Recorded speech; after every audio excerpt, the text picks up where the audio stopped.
My story of finding someone close. She's my sister. My name is Daniel Moore, and I've never been the kind of guy to cause trouble.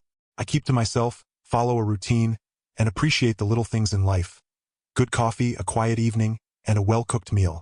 I live in Chicago, work as a real estate appraiser, and my days are mostly predictable. That is, until a small restaurant not far from my apartment became an unexpected part of my life. It all started on a cold Tuesday evening in November.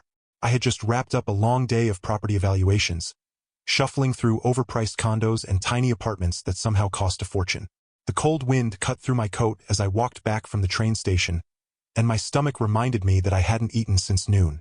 I usually cooked at home, but that night I wanted something warm, quick, and comforting. That's when I spotted Luca's Bistro. It was a modest, family-run Italian place tucked between a laundromat and a bookstore.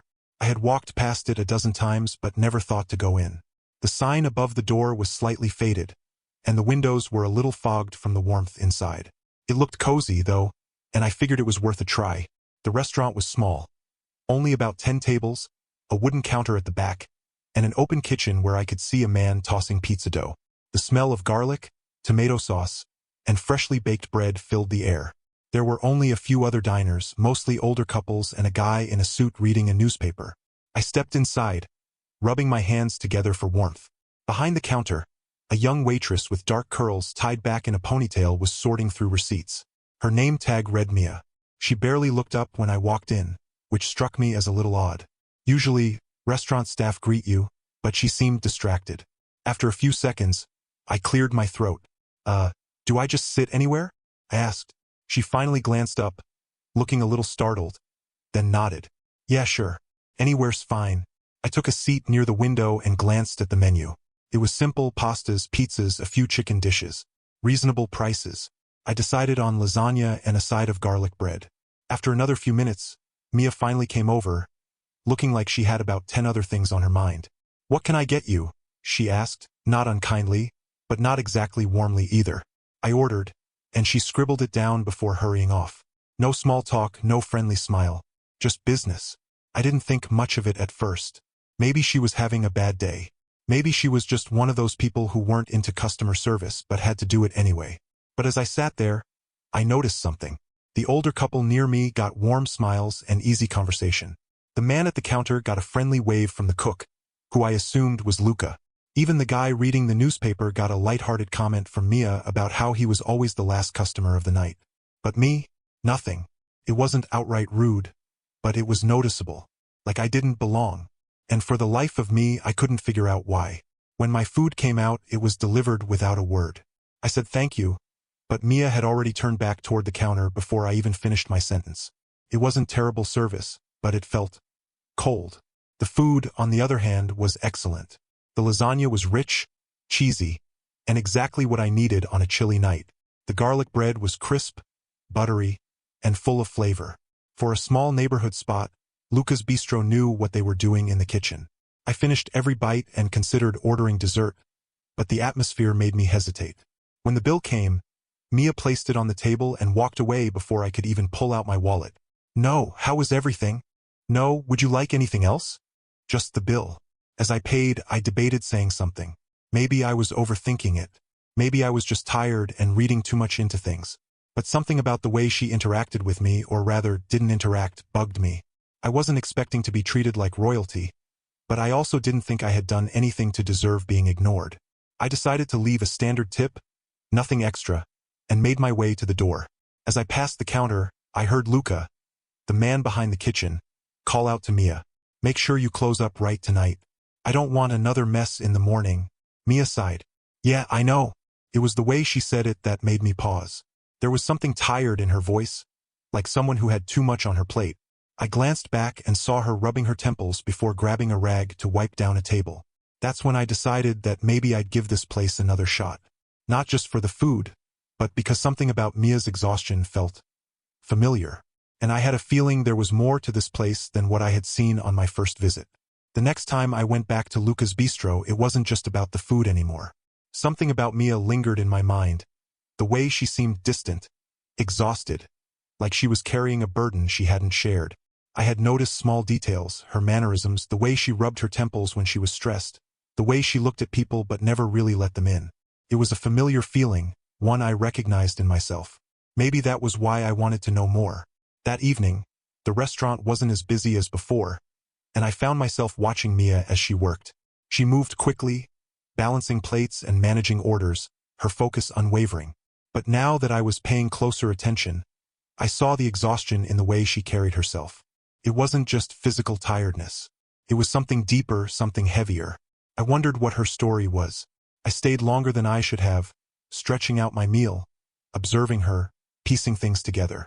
She seemed like she had been working there forever, but she couldn't have been much older than me. Maybe in her late 20s. She had mentioned something before about her Uncle Luca relying on her, and that made me wonder about the rest of her family. There was something about her that felt eerily familiar, though I couldn't put my finger on why. As I sat there, I started thinking about my own life. My father, Robert Moore, had left when I was too young to remember him. My mother never talked about him much, and as I grew older I learned to stop asking. All I knew was that he had walked away, leaving us to figure things out on our own. It wasn't a story I dwelled on, but something about Mia made me revisit it now. There was an odd nagging feeling I couldn't shake. Over the next few visits to the restaurant, I started picking up on small details. The way Luca spoke to Mia like she was more than just an employee, the way her expression changed whenever a certain topic came up. One night, I overheard Luca talking to a customer about Mia's background. He mentioned her mother passing away when she was young and that her father had never been in the picture. Something inside me twisted at those words. I found myself gripping the edge of the table, a strange, sinking feeling settling in my chest. I started doing the math in my head. If Mia's father had left before she was born, if she had no memory of him, if he had the same last name as my own father, then what were the chances? My mind raced with possibilities, but I couldn't jump to conclusions. It seemed too unreal, too coincidental. And yet, I couldn't ignore the gut feeling that told me this wasn't just some random connection. The idea weighed on me for days. I thought about my childhood, my mother's silence when I asked about my father, the way she never really explained why he left. What if he hadn't just abandoned one family? What if he had left another one too? The more I thought about it, the more it made sense in a way I didn't want to admit. It was the kind of realization that made my stomach turn. One evening, I sat in my car outside the restaurant for a long time before finally walking in. Mia was there, as usual, looking just as tired but still pushing through her shift. I watched her for a while, taking in every little resemblance I could find. The sharp angle of her nose, the way she crossed her arms when she was uncomfortable, the way she seemed to put up walls around herself. They were all things I recognized in myself. As I sat there, everything clicked into place. I knew. I didn't need confirmation. The truth was staring me right in the face. Mia was my sister. We had the same father, the same missing piece in our lives. It was a bizarre, unsettling realization, and I didn't know what to do with it. I wasn't even sure how to process it. How did you go from seeing someone as a stranger to realizing they were family? It wasn't something I had ever prepared myself for. I wondered how she would take it, if she even wanted to know. Would it change anything? Would it make a difference in her life or mine? I wasn't sure, but I knew one thing for certain. My life had just taken a turn I never saw coming. The realization sat heavy in my mind, but knowing the truth and confronting it were two different things. I wasn't sure how to even start a conversation like this. How do you tell someone they have a sibling they never knew about?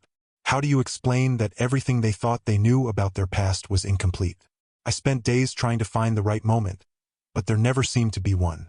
Finally, one evening, as Mia finished clearing tables, I knew I couldn't wait any longer. I started by talking about my father, how he had left when I was young, how little I knew about him. I watched her reaction carefully. Her expression shifted, her hands stilling as she listened. Then I brought up the details, the ones I had pieced together from things I'd overheard, the ones that pointed to the undeniable truth. I told her I had a suspicion that we were related, that we might share the same father. She didn't say anything at first, and the silence stretched between us. I could see the weight of my words settling over her. There was something in her eyes, something guarded but also searching. I didn't know if she wanted to believe it or if she was trying to find a reason to dismiss it. She finally admitted she had never known much about her father, only that he had left before she was born. That was it.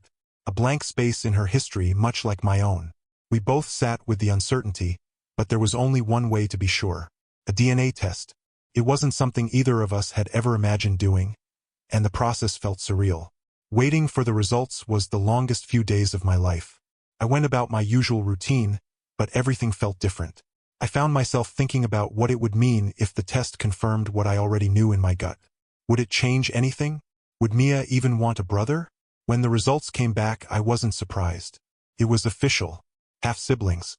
We had been strangers only weeks ago, and now we were connected in a way neither of us had expected. It was a strange feeling, knowing I had family I never knew about. And yet, it made sense in a way I couldn't explain. The gaps in my life, in my past, had been filled in with something real, something tangible. Mia took it in quietly, processing everything in her own way. I could tell she was overwhelmed, but there was also a sense of relief in her expression. Neither of us had chosen this, but somehow, against all odds, we had found each other. Pure chance, a twist of fate.